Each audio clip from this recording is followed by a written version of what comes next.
Philippe Anderal, donc je suis président de l'association sportive de Trotte.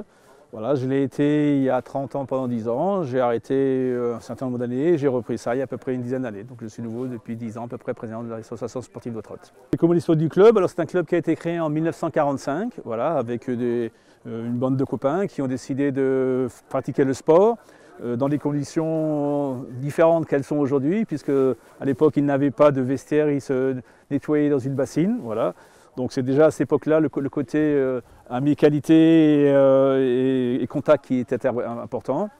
Entre-temps, le club a évolué, voilà, il a monté dans quelques divisions, on a eu un titre de champion d'Alsace avec les jeunes, on a à un moment donné dû faire une entente avec un autre club. Aujourd'hui, nous sommes de nouveau, voilà, pour pouvoir permettre à nos seniors d'évoluer dans les niveaux supérieurs par rapport aux autres.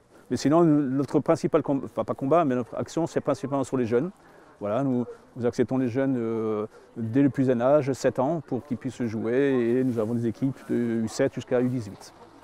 Alors l'origine de cet événement aujourd'hui, qui est donc un travail, une communication qui est faite sur la discrimination et le respect, elle date depuis longtemps, puisque ça fait quelques années maintenant que le club travaille dans ce sens-là, et je souhaitais aujourd'hui organiser cette manifestation pour le faire savoir. Donc voilà, c'est des valeurs qu'on a essayé d'intégrer dans le club par une charte il y a une dizaine d'années. Voilà, notre charte correspond au sigle du club, donc A comme association, S comme socialisation et O comme organisation. Voilà, puisque toute action qui passe doit passer par une hiérarchie et par une organisation pour pouvoir le faire. Mais surtout, c'était que nous voulons nous différencier un petit peu des autres clubs, c'est en pouvant accueillir un maximum de public, de tous âges, de toutes origines, de toute situation socio-culturelle, pour leur permettre de jouer au foot, puisque pour nous l'important c'est de jouer, c'est de participer, le résultat ne peut que venir par la suite le cas échéant. Alors effectivement, nous continuons à travailler déjà sur le fond, parce que c'est un travail que nous faisons entre dirigeants et entraîneurs. Voilà. Certains entraîneurs arrivent et nous leur expliquons notre mentalité et ce que nous souhaitons faire. Donc notre objectif, c'est d'avoir un maximum d'équipes de jeunes, voilà, pour leur permettre de jouer.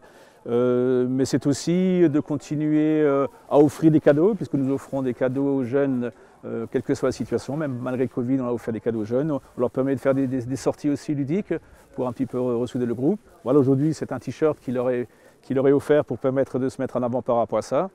Mais par la suite, on souhaite aussi diriger vers des sections loisirs, voilà, où des gens qui ne sont pas ont envie de jouer en compétition au football, se disent tiens, voilà, j'ai envie de faire un peu de sport, je vais le faire au niveau loisirs. Et la Fédération française de football nous permet de pouvoir créer ces sections-là. Voilà. Donc ça c'est le projet. Des projets à moyen terme, effectivement, c'est de créer, comme je disais, une section e-foot. Donc c'est des sections où les jeunes peuvent jouer à la PlayStation, mais aussi faire du sport. Mais ça va dépendre d'investissement, d'extension et d'accès à la fibre au club. Ce que je peux souhaiter à mon club, c'est qu'il continue à se maintenir, à progresser et d'accueillir un maximum de personnes qui ont envie de se faire plaisir et qui ont envie de jouer chez nous ou même participer, parce que nous avons aussi besoin d'encadrants, voilà, pour encadrer les jeunes, les moins jeunes et organiser des petites fêtes pour que tout le monde s'y retrouve.